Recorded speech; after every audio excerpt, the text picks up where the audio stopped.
Praise the lord. చేరువచ్చిన మీకు అందరికీ ప్రభువైన యేసుక్రీస్తు నామములో శుభాలు తెలియజేయుచున్నాను. ఈ దినము కొరకు ఏర్పాటు చేయబడిన లేఖన భాగము అపోస్తలుల కార్యములు 7వ అధ్యాయము 7వ వచనం. మరియు దేవుడు ఏ జనమునకు వారు దాసులై ఉందరో ఆ జనమును నేను విమర్శించి చేయుదననియు ఆ తరువాత వారు వచ్చి ఈ చోట నన్ను సేవింతురనియు చెప్పెను. Praise the Lord. దేవునికి స్తోత్రం. హల్లెలూయా, హల్లెలూయా, హల్లెలూయా, స్తోత్రం. Praise the Lord. షాలోమ్, మారనాథా. మీ అందరికీ వందనాలు. ప్రభు మనల్ని దీవించునుగాక. ఇప్పటి వరకు ప్రభు మనల్ని నడిపించాడు, ఇక ముందు కూడా ఆయన మనల్ని నడిపిస్తాడు. నడిపింపుల గురించి మనం నిన్నటి ఎపిసోడ్లో మాట్లాడుకున్నాం.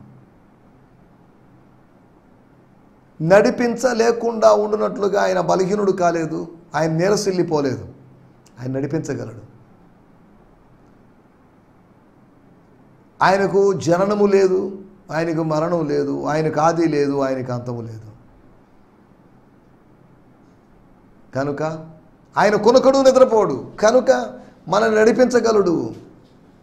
నడిపించి నా వల్ల కాదు, నేను అలసిపోయాను అని అలసిపోయే దేవుడు కాదు. ఆయన నిత్యుడగు తండ్రి. ఆయన అలసిపోయేవాడు కాదు. మానవ మాత్రులమైన మనం అలసిపోతాం, కానీ ఆయన అలసిపోనేవాడు అనే సంగతిని మీకు గుర్తు చేస్తున్నాను. ఆయన బలహీనులకు బలాభివృద్ధిని కలుగు చేసేవాడు.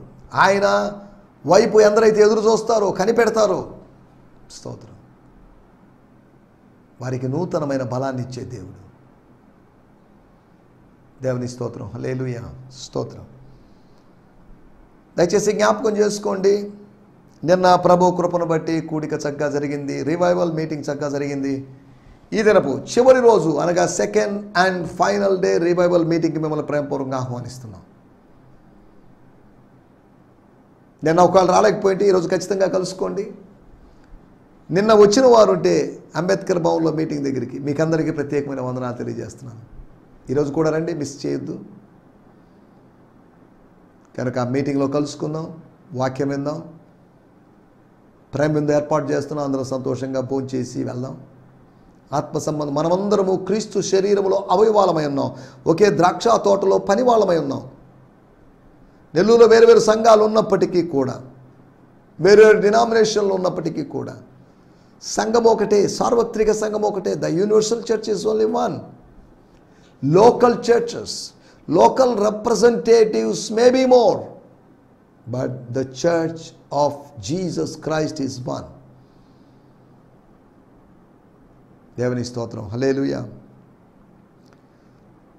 ఈ సమయంలో దేవుని వాక్యం వినడానికి మిమ్మల్ని ప్రేమపూర్వకంగా ఆహ్వానిస్తున్నాం.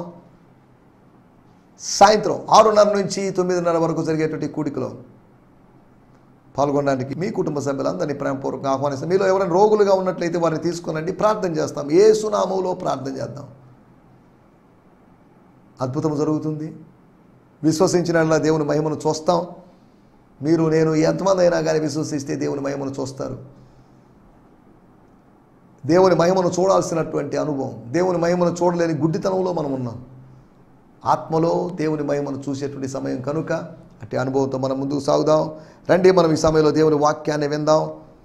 స్తోత్రం, స్తోత్రం. నిన్నటి ఎపిసోడ్లో నడిపింపును గురించి, గైడెన్స్. మనకు దేవుని నడిపింపు కావాలి. ఒక విద్యార్థికి ఉపాధ్యాయుని యొక్క నడిపింపు కావాలి, గైడెన్స్ కావాలి. ఒక జూనియర్కి ఒక సీనియర్ యొక్క గైడెన్స్ కావాలి. కోలుకుంటున్నటువంటి లేదా రోగం వచ్చినటువంటి రోగికి డాక్టర్ యొక్క గైడెన్స్ కావాలి. మీరు ఇలాంటివి చేయండి, ఇలాంటి పత్యాలు చేయండి, పలాని పని చేయండి, పలాని పని చేయండి, డాక్టర్ చెప్పినట్టు చేయాలి. స్తోత్రం. హల్లెలూయా. మనకు సలహాలు ఇచ్చేవాళ్ళు ఉన్నారు, మనల్ని నడిపించేవాళ్ళు ఉన్నారు. దేవుని వాక్యం మనల్ని నడిపిస్తుంది. దేవుడు మనల్ని నడిపిస్తాడు. స్తోత్రం. హల్లెలూయా. దేవుడు నడిపిస్తాడని, దేవుడు తీసుకొని వచ్చాడని, నది కవతలో ఉన్న వారిని నదికి అవతల ఉన్న ముగ్గురిని, వేల మందిలో, లక్షల మందిలో ముగ్గురిని ఎన్నుకొని ముగ్గురిని నదికి అవతలకి తీసుకొచ్చాడు. నది దాటించాడు. ఎలా నది దాటించాడో మనకు తెలియదు. ఆ రోజు ధోనిలో ఉన్నాయో లేకపోతే ఇంకా వేరే విధానంలోనూ, లేదంటే నదిని చీల్చి వారిని నడిపించాడో మనకు తెలియదు. యోర్దాను నది దాటి వెళ్ళడానికి ముందుగా ఏలియా దుప్పటి తీసుకొని మడత పెట్టి కొట్టాడు. అయిపోయింది, నది రెండుగా చీల్చబడింది. కర్రను చాపినప్పుడు మోషే ఎర్ర సముద్రం రెండుగా పాయలైంది. స్తోత్రం, హల్లెలూయా. తన ప్రజలు నడవాలి, ఒక మంచి ఉన్నతమైన మార్గంలో నడవాలి, ఒక అద్భుతమైన మార్గంలో నడవాలి. అందరూ నడిచిన త్రోవలో నడవకూడదు, ఒక భిన్నమైన త్రోవలో నడవాలనేది దేవుని యొక్క ఉద్దేశం. దేవుని స్తోత్రం, హల్లెలూయా. దేవుడు నడిపిస్తాడని సహోదరులు అతన్ని ఐగుప్తుకు పంపడానికి, ఐగుప్తులోనికి పోవుటకు అమ్మివేశారు. ఇక్కడుంటే వాడు మనకు కనిపిస్తాడు, మళ్ళీ కల అంటాడు, దర్శనం అంటాడు, దాన్ని నెరవేర్పు అంటాడు. ఎందుకు వచ్చింది? దూరాన్ని ఎక్కడో పడేస్తే పేడ బెరగడైపోతుంది. తండ్రిని ఎలాగో, ఇది నీ కుమారుడి వస్త్రమో కాదో, విచిత్ర వస్త్రమో కాదో పోల్చి చూసుకో, గుర్తు తెచ్చుకో. ఈ వస్త్రం కలిగిన వ్యక్తిని ఒక జంతువు చంపేసింది, ఒక క్రూరమృగం చంపేసింది. అడవిలో ఆహుతైపోయాడు, అంతమైపోయాడు. అతని జీవితం అంతే, అతని కలలు అంతే. మేము కలలు కనలేదు, మేము బాగానే ఉన్నాం. కానీ వాడు కలలు కని కాటిలోని క్రూర మృగాల చేతికి చిక్కాడు. ఎందుకంటే ఈ కలలు ఆయన మీద అమ్మివేయబడినప్పటికీ కూడా ఆయన మీద కొద్ది గొప్ప కోపం ఉంది. స్తోత్రం. సహోదరులు మనల్ని, ఆత్మ సంబంధమైన సహోదరులు, స్పిరిచువల్ బ్రదర్స్ అండ్ సిస్టర్స్ యొక్క గైడెన్స్ మనకు కావాలి. ఇదే ఫెలోషిప్లో జరిగేది, సహవాసంలో జరిగేది. తండ్రి నడిపించాడు, తండ్రి పంపించాడు. ఐగుప్తులో ధాన్యము కలదని యాకోబు విని, ఇంకెక్కడ ధాన్యం లేదు, ఇంక ఏ దేశంలో ధాన్యం లేదు, ఎవరూ ఊహించలేని కరువు వచ్చింది. 7 సంవత్సరాల సమృద్ధి వచ్చినప్పుడు వాళ్ళకి ఎవరికి అర్థం కాల. కానీ ఇప్పుడు కరువు వచ్చినప్పుడు, అరే సమృద్ధిగా ఉన్న సంవత్సరాల్లో బాగా వండుకొని తిని బాగా ఎంజాయ్ చేసాం, ఇప్పుడు మనం ఏమి సమకూర్చుకుని పెట్టుకోలేదు. బాగా సంపాదిస్తున్నప్పుడు కొంతమంది సేవింగ్స్ చేసుకోరు, విచ్చలవిడిగా డబ్బులు ఖర్చు చేస్తారు. ఆర్థికపరమైన అవసరతలు వచ్చినప్పుడు వాళ్ళ వైపు వీళ్ళ వైపు చూస్తారు. స్తోత్రం, హల్లెలూయా. మనకున్నట్టు మనీని మేనేజ్ చేసుకోవాలి, మనం జాగ్రత్తగా వాడుకోవాలి. అందుకనే మీకు జీతం వచ్చినప్పుడు మీ స్థానిక సంఘ కాపరికి మొట్టమొదటిగా 10వ భాగం ఇచ్చేయాలి. స్తోత్రం. 10 భాగంలో 1 భాగం, 10వ భాగం అది నీది కాదు. 9 భాగాలు నువ్వు తిను, 10వ భాగం ప్రభుకి ఇచ్చేసి, మీ స్థానిక సంఘానికి ఇచ్చేసి, మీ స్థానిక మందిరములో ఆహారం ఉండినట్లు, దేవుని స్తోత్రం, హల్లెలూయా, ఆ మందిరానికి ఇచ్చేసి, పరిచర్యకి ఇచ్చేసి, మందిరములో ఆహారం ఉన్నట్లు, మందిరము కట్టబడినట్లు అని కాదు, మందిరములో ఆహారం ఉన్నట్లు. మందిరం కట్టుకోవాలి, అది చేయాలి, ఇది చేయాలని చెప్పేసి డొనేషన్లు కలెక్ట్ చేసుకుని వెళ్తుంటారు కొంతమంది. మందిరములో ఆహారం ఉన్నట్లు అనగా యాజకులు పోషించబడినట్లుగా, యాజకుల యొక్క పరిచర్య ఆగిపోకుండా కొనసాగునట్టు. పరిచర్య ఆగిపోకుండా కొనసాగాలంటే మీ స్థానిక సంఘాలకు మీరు ఎంతగానో సహాయం చేయాల్సిన అవసరం ఉంది. స్తోత్రం, హల్లెలూయా. మేము ఏర్పాటు చేసినటువంటి వార్షిక కూడికల మీటింగ్ల కోసం మా స్థానిక సంఘ సహోదరులు ఎంతగానో సహకరించారు. విస్తారమైన డబ్బుతో కూడుకున్నట్టు కార్యక్రమం, కానీ తెగించి దాంట్లో దిగాం. ప్రభు సాయం చేశాడు, ఆర్థిక వనరులు సమకూర్చాడు. నా దగ్గర డబ్బులు లేవు, యెహోవా ఈయన డబ్బులు అనుగ్రహించాడు, అద్భుతం చేశాడు. సంవత్సరానికి ఒకసారి పెట్టుకున్నటువంటి వార్షిక కూడికలు, ఈ కూడికలు కూడా మనం పెట్టుకోలేని పరిస్థితిలో ఉన్నామంటే, సంఘం ఇవ్వలేని పరిస్థితిలో ఉందంటే, ఎన్నో అవసరతలు వస్తుంటాయి మనకు. ఆ అవసరతలన్నీ తీర్చుకుంటాం. స్థానిక సంఘంలో వచ్చిన అవసరత తీర్చబడాల్సిన అవసరం ఉంది. దేవుని స్తోత్రం, హల్లెలూయా. 36వ వచనము మరియు 40వ వచనంలో చూసాము. నాయకుడైన మోషే యొక్క నడిపింపు. మోషే వారిని వెలుపలికి తీసుకొచ్చాడు. ఐగుప్తులోను, ఎర్ర సముద్రంలోను, 40 ఏండ్లు అరణ్యములోను, 3 చోట్ల, ఐగుప్తులోను, ఎర్ర సముద్రంలోను, 40 ఏళ్ళు అరణ్యములోను.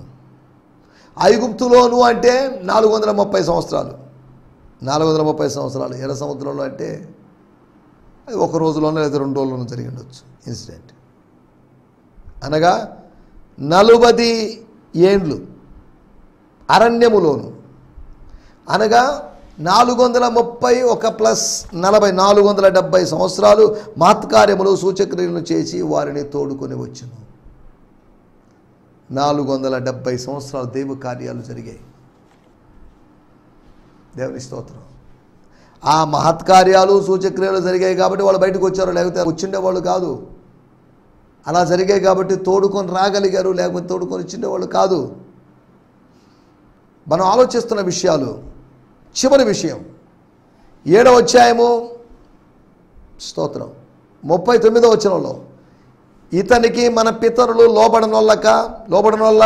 లోబడాలి, ఇతని త్రోసివేసి తమ హృదయములలో ఐగుప్తునకు పోగోరిన వారై హృదయములో దాగి ఉన్నదాన్ని పరిశుద్ధాత్మదేవుడు బయలుపరిచాడు. అరే వీళ్ళ ఉద్దేశం మీద మళ్ళీ వెనకాలకి వెళ్ళాలనుకుంటున్నారా అనేది. వాళ్ళంతటా వాళ్ళు వాళ్ళ ఇచ్చలను బట్టి, వాళ్ళ శరీరము యొక్క మనస్సు యొక్క కోరికలను బట్టి నో టర్నింగ్ బ్యాక్ అని అనుకున్న ప్రజలు టర్నింగ్ బ్యాక్ ఎక్స్పీరియన్స్లోకి వచ్చారు. వెనకబడినటువంటి అనుభవంలోకి, నాగటి మీద చేయి పెట్టి వెనక తట్టు చూసిన అనుభవంలోకి వాళ్ళు వచ్చారు. సరే, వాటికి వెళ్ళలేదు. మనం గత ఎపిసోడ్లో నడిపింపును గురించి 5 విషయాలు మనం ఆలోచించాం. స్తోత్రం, హల్లెలూయా.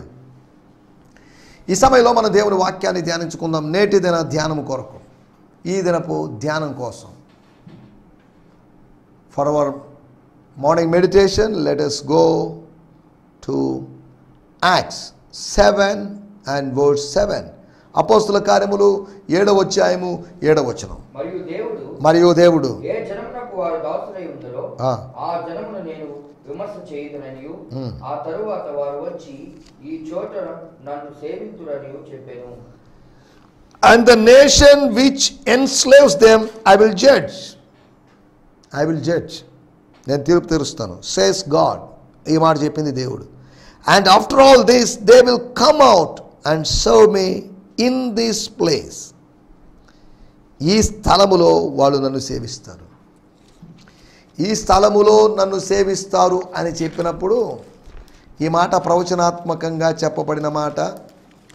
ఆదికాండము 15వ అధ్యాయములో చెప్పబడిన మాట. 15వ అధ్యాయం అనగానే అబ్రహాము లిటిల్ బిట్ కాస్త నిరాశ నిస్పృహత అడుగుతున్నాడు. నువ్వు ఏమిస్తే మాత్రం ఏం లాభం అండి? నువ్వేమిచ్చినా ఆ వాగ్దానం ఈ వాగ్దానము నీ బహుమానము అత్యధికమగునని చెప్తున్నావు, దానివల్ల ఏం ప్రయోజనం? నాకు సంతానం లేదే, ఏం దేవుని తెలియదా ఏంటి? నువ్వు చెప్తే కానీ తెలియదా ఏంటి? కాబట్టి ఒక పని చేస్తాను, ఎందుకులేండి, అసలు ఈ దేశాన్ని స్వతంత్రించుకుంటానని నాకు ఎలా తెలుస్తుంది అని అన్నప్పుడు దానికి సమాధానంగా దేవుడు చెప్పినట్టు మాటలు నేను చదువుతున్నాను. 15వ అధ్యాయము 14వ వచనము. వారు 400 ఏండ్లు వీరిని శ్రమ పెట్టుదురు, వీరు ఎవరికి దాసులవుదురో ఆ జనమునకు నేనే తీర్పు తీర్చుదును. తర్వాత వారు మిక్కిలి ఆస్తితో బయలుదేరి వచ్చేదరు. దేవుని స్తోత్రం. వాళ్ళు నన్ను వచ్చి సేవిస్తారు అని రాయబడింది, వాళ్ళు మిక్కిలి ఆస్తితో బయటకు వచ్చేస్తారని రాయబడింది. దేవుని స్తోత్రం. వాడుక భాషలో కూడా చదువుకుందాం. అపోస్తుల కార్యములు 7వ అధ్యాయము 7వ వచనం. వారిని బానిసలుగా చేసిన దేశాన్ని నేను శిక్షిస్తాను, గ్యారెంటీగా శిక్షిస్తాను. నీ ప్రజలు లేదా ఈ ప్రజలు దేశాన్ని వదిలి నన్ను ఎక్కడ ఆరాధిస్తారని అన్నాడు. ఇక్కడ ఆరాధిస్తారని అన్నారు. But I will judge the nation that enslaves them, and your descendants will be set free to return to this land to serve and worship me. స్తోత్రం, హల్లెలూయా. మాట చెప్పినప్పుడు ఒక మాట కూడా చదువుకుందాం. నిర్గమకాండము 3వ అధ్యాయము 12వ వచనం. నిర్గమకాండము 3వ అధ్యాయము 12వ వచనం. నిశ్చయముగా నేను నీకు తోడై ఉంటాను. I will be with you Moses. నేను నిన్ను పంపించినటకు ఇది నీకు సూచన. దేవుని స్తోత్రం. తర్వాత నీవు ఆ ప్రజలను ఇశ్రాయేలు ప్రజలను ఐగుప్తులో నుండి తోడుకొని వచ్చిన తర్వాత ఈ పర్వతము మీద దేవుని సేవించెదరు. స్తోత్రం. తర్వాత వారు వచ్చి ఈ చోట నన్ను సేవింతురు అని చెప్పాను. ఈ చోట అంటే ఈ పర్వతం ఉన్న చోట, కనాను దేశములోని పర్వతం ఉన్న చోట, అనగా సీనాయి పర్వతం మీద, దేవుడు ఏర్పాటు చేసుకున్నటువంటి కొండ మీద, దైవ మందిరము నిర్మించబడేటువంటి చోట. దేవుని స్తోత్రం. హల్లెలూయా. మన మూలవాక్యం, మరియు దేవుడు ఏ జనమునకు వారు దాసులై ఉందురో ఆ జనమును, వారెవరైనా కావచ్చు, ఇశ్రాయేలుకు విరోధమైన జనాంగము, ఐగుప్తీయులు కానీ, మిథ్యానీయులు కానీ, అమోరీయులు కానీ, ఫిలిష్తీయులు కానీ, ఎవరైనా సరే ఏ జనమునకు వారు దాసులై ఉందురో ఆ జనమును నేను విమర్శ చేయుదును. విమర్శ చేయడం అంటే విమర్శించడం అని కాదు, క్రిటిసిజం అని కాదు. దాన్ని ఇంగ్లీష్లో జడ్జ్ అని రాయబడింది. లేకపోతే కొన్ని వాడుక భాషల్లో, లేకపోతే వాళ్ళని పనిష్, తీర్పు తీరుస్తాను లేదా శిక్షిస్తాను, లేదా తీర్పు తీర్చి శిక్షించవచ్చు. మరియు దేవుడు చెప్పినట్టు మాట, మహిమ గల దేవుడు చెప్పినటువంటి మాట 6వ వచనంలో, అయితే దేవుడు కాదు, ఇప్పుడు మరియు దేవుడు. అయితే దేవుడు అంటే ఏంటండి అని అంటారేమో. స్తోత్రం. కాబట్టి దేవుడు అనే ఉద్దేశంతో, అయితే మరియు దేవుడు 8వ వచనంలో కూడా, మరియు ఆయన సున్నతి విషయమైన నిబంధన అతనికి అనుగ్రహించను. మరియు దేవుడు సున్నతి విషయమైన నిబంధన అతనికి అనుగ్రహించను. మరియు దేవుడు అని కాదు, మరియు దేవుడు ఏ జనమునకు వారు దాసులైందురో ఆ జనమును నేను విమర్శ చేయుదును, అనగా తీర్పు తీర్చి శిక్షింతును, నేను వదిలిపెట్టను. I will take revenge. మిమ్మల్ని ముట్టినవాడు నా కనుగుడ్డు ముట్టినట్టే. ఆ తర్వాత వారు వచ్చి ఎక్కడికి వస్తారు? ఈ చోటుకు వచ్చి, కనానుకు వచ్చి నన్ను సేవింతురు. They will worship me. వాళ్ళను ఆరాధిస్తారు, వాళ్ళను పూజిస్తారు, వాళ్ళు నాకు బలులు అర్పిస్తారు, వాళ్ళు నాకు నమస్కారం చేస్తారు, వాళ్ళు నాకు సాగిల పడతారు. 430 సంవత్సరాల తర్వాత, 40 సంవత్సరాల అరణ్య యాత్ర తర్వాత, ఇంకా 470 సంవత్సరాల కాల గర్భములో కలిసిన తర్వాత 471వ సంవత్సరంలోంచి వారు నన్ను సేవిస్తారు. వాళ్ళందరూ యాజకులు కాకపోవచ్చు, వాళ్ళందరూ లేవీలు కాకపోవచ్చు, కానీ వాళ్ళు నన్ను సేవిస్తారు. More than 20 lakhs of people. స్తోత్రం. 2 million పీపుల్ వాళ్ళు నన్ను సేవిస్తారు. దేవుని స్తోత్రం. హల్లెలూయా. బలులు అర్పించి సేవించవచ్చు, పాటలు పాడి స్తుతించి సేవించవచ్చు, ఇలా వేరు వేరు విధాలుగా ఆయన సేవించవచ్చు. తనకేదో లోటైనట్టు కొదవ ఉన్నట్లుగా మనుషుల చేత సేవించబడి వాడు కాదు అని అపోస్తుల కార్యములు 17వ అధ్యాయంలో ఉన్న మాట కూడా మనం మర్చిపోకూడదు. దేవుని స్తోత్రం. హల్లెలూయా. మనం ఆలోచిస్తున్నట్టు విషయం, నన్ను ఆలోచింపజేసిన విషయం, వారు వచ్చి అన్య ఆరాధనల మధ్యలో ఉన్న ప్రజల్లోంచి బయటికి వచ్చి ప్రకృతి శక్తులను, వేరువేరు జంతువులను పూజించేటువంటి మనుషుల మధ్యలో నుంచి వచ్చి ఆత్మస్వరూపి అయిన నన్ను సేవింతురు.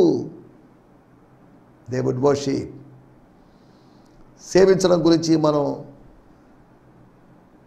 4 విషయాలు మీకు త్వరగా జ్ఞాపకం చేస్తాను. మొట్టమొదటి మాట 7వ వచనం, అదే మన మూలవాక్యం కనుక, మరియు దేవుడు ఏ జనమునకు వారు దాసులై ఉందరో ఆ జనమును నేను విమర్శ చేయుదుననియు, ఆ తరువాత అంటే ఏ తరువాత? నేను విమర్శ చేసిన తరువాత, అనగా నా ప్రజలు ఆ దాసత్వం నుంచి విడిపించబడిన తర్వాత. స్తోత్రం. ఈ చోట నన్ను సేవింతురనియు చెప్పాను. దేవుని స్తోత్రం. హల్లెలూయా. ఒకటి, వాళ్ళు స్వతంత్రులైన తర్వాత నన్ను సేవిస్తారు. After their liberation, after their deliverance, they would worship me. ప్రజల యొక్క భవిష్యత్తును గురించిన ప్రవచనం ఇది. ప్రజలు దాసులవుతారని, ప్రజలు సేవిస్తారని రెండూ ఉన్నాయి. ఒక నెగిటివ్ ప్రాఫెసీ, ఒక పాజిటివ్ ప్రాఫెసీ ఉంది. నెగిటివ్ ప్రాఫెసీ వాళ్ళు దాసులవుతారు, పాజిటివ్ ప్రాఫెసీ వాళ్ళు సేవిస్తారు. దేవుని స్తోత్రం, హల్లెలూయా. ఈ చోట నన్ను సేవిస్తారు. దేవుని స్తోత్రం. దేవుణ్ణి సేవించడం, దీని గురించి మనం ఆలోచించాలి. స్వతంత్రులైన తర్వాత, స్వతంత్రులైన వారు మాత్రమే, విమోచించబడిన వారు మాత్రమే ఆయన్ను సేవించగలరు. ఆరాధించమంటే మన సంఘాల్లో ప్రజలు ఆరాధించకుండా దిక్కులు చూడడానికి, వీక్షకులుగా ఉండడానికి కారణం ఏంటి? స్వతంత్రుడైన వాడు మైమరిచిపోయి, తన్ను తాను మరిచిపోయి, స్వయాన్ని మరిచిపోయి, చుట్టూ ఉన్న సమాజాన్ని మరిచిపోయి వాళ్ళు స్తుతిస్తారు. స్వతంత్రుడైన వాడు స్తుతించకుండా ఉండలేడు. తనకు కలిగిన స్వాతంత్ర్యాన్ని బట్టి వాడు స్తుతిస్తాడు. కాబట్టి ప్రభువు మనకు ఈ స్వాతంత్ర్యాన్ని అనుగ్రహించి మనల్ని స్వతంత్రులుగా చేశాడు. గలతీ పత్రిక 5వ అధ్యాయంలో. కాబట్టి దాస్యం అనే కాడి కింద చిక్కుకోవద్దు. మీరు స్వతంత్రులయ్యారు. We are free, we are free birds in Jesus name. యేసునామంలో మనం స్వతంత్రులమయ్యాం. స్వేచ్ఛ దొరికింది మనకు, స్వాతంత్ర్యాన్ని అనుభవిస్తున్నాం. We are enjoying the fruits of the freedom. దేవుని స్తోత్రం, హల్లెలూయా. ఒకటి, స్వతంత్రులైన తర్వాత సేవిస్తాడు.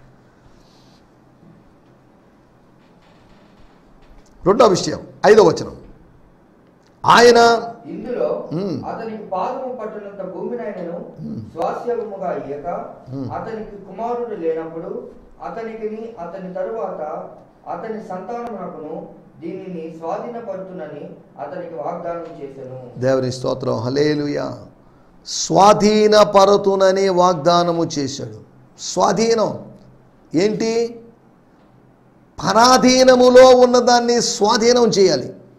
పరుల చేతిలో ఉన్నదాన్ని, 7 జనాంగాల వారి చేతిలో ఉన్నదానిని స్వాధీనపరుతునని ఆయన వాగ్దానము చేసెను.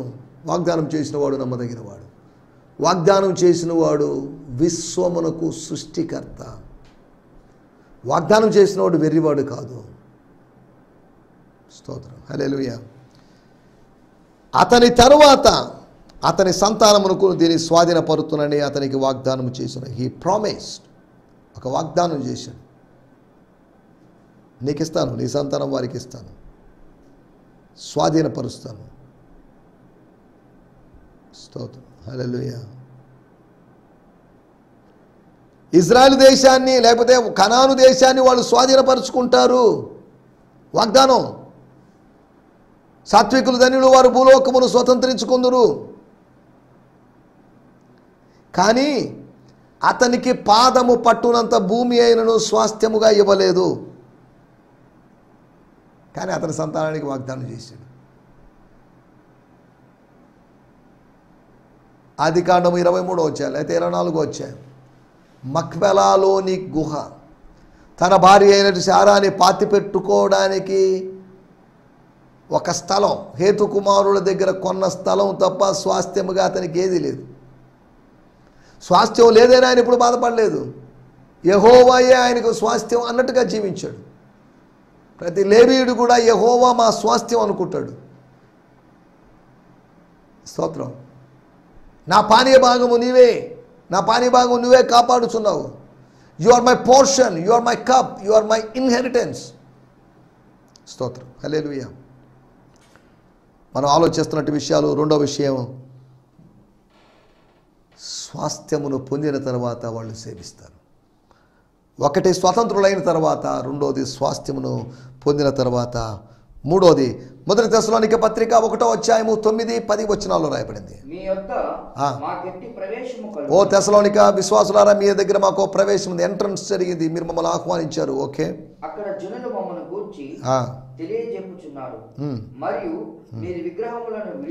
మీరు విగ్రహాలను విడిచిపెట్టి జీవము గల వాడను సత్యవంతుడనగు దేవునికి దాసులగుటకును, దేవుడు మృతుల నుండి లేపిన దేవునికి దాసులగుటకు అనగా దేవుణ్ణి సేవించడానికి, దేవుణ్ణి సేవించడానికి మృతుల నుండి లేపిన యేసు అనగా రాబో ఉగ్రత నుండి మనలను తప్పించుచున్న ఆయన కుమారుడైన యేసు పరలోకము నుండి వచ్చునని ఎదురు చూచుటకును మీరెలాగూ దేవుని వైపునకు తిరిగిరో, మీరు విగ్రహాలను విడిచిపెట్టి దేవుని వైపు తిరిగారు, విగ్రహాలను విడిచిపెట్టి దేవుని వైపు తిరిగారు. మీరు ఆ సంగతి వారే తెలియజేయుచున్నారు. జీవము గల దేవుని వైపు తిరిగారు. మీరు దేవుణ్ణి సేవించడానికి, దేవునికి దాసులగుటకు, దేవుని దాసులగుటకు.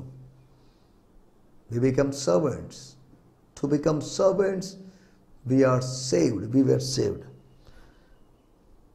అనగా సత్యము ఎరిగిన తర్వాత వాళ్ళు సేవిస్తారు. సత్యం ఎరిగిన వాడు సేవిస్తాడు. స్వతంత్రులైన తర్వాత, స్వాధీనపరుచుకున్న తర్వాత, సత్యమును ఎరిగిన తర్వాత వాళ్ళు సేవిస్తారు. కుమారులు కారు అన్న చోట కుమారులు అంటాడు. అలాగైతే సేవకులు దాసులు కారు అన్న చోట వాళ్ళు దాసులుగా ఎంచబడతారు. దేవుని స్తోత్రం. హల్లెలూయా. 4వ విషయం నేను చెప్పి ముగించేస్తాను. ఆ నిర్గమకాండం 15వ అధ్యాయము 13, 17, 18 వచనాలు. నీ కృప చేత ఎర్ర సముద్రం దాటిన తర్వాత అక్కడ వాళ్ళు పాడుతున్నట్టు పాట, మోషే రాసినట్టు పాట. 13 నీ కృప చేత తోడుకొని పోయావు, నీ బలము చేత వారిని నీ పరిశుద్ధాలయమునకు నడిపించావు. నీవు నీ ప్రజలను తోడుకొని వచ్చేదవు. యెహోవా నీ స్వాస్థ్యమైన కొండ మీద నా ప్రభువా నీవు నివసించుటకు నిర్మించుకున్న చోటున నీ చేతులు స్థాపించిన పరిశుద్ధాలయమందు వారిని నిలవబెట్టెదవు. దేవుని స్తోత్రం.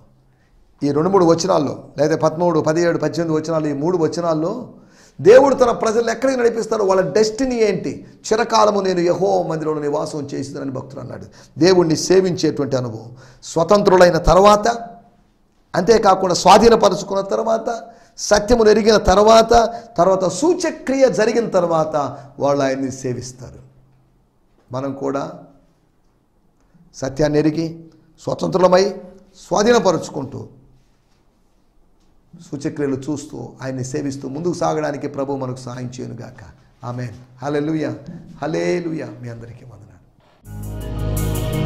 ఈ సందేశము మీకు ఆశీర్వాదకరంగా ఉందని నమ్ముచున్నాము. ప్రార్థన అవసరతల కొరకు మమ్మల్ని సంప్రదించవలసిన మా చిరునామా గిద్యోన్ మిషన్ చర్చ్, 6వ వీధి, శాంతినగర్, నెల్లూరు 4, ఆంధ్రప్రదేశ్. పిన్ 524004. మా ఫోన్ నంబర్లు 7036443613 మరి ఒక నంబర్ 9392293010. మా ఈమెయిల్ ఐడి gfihmi2015@gmail.com. దేవుడు మిమ్మును ఆశీర్వదించునుగాక. ఆమేన్.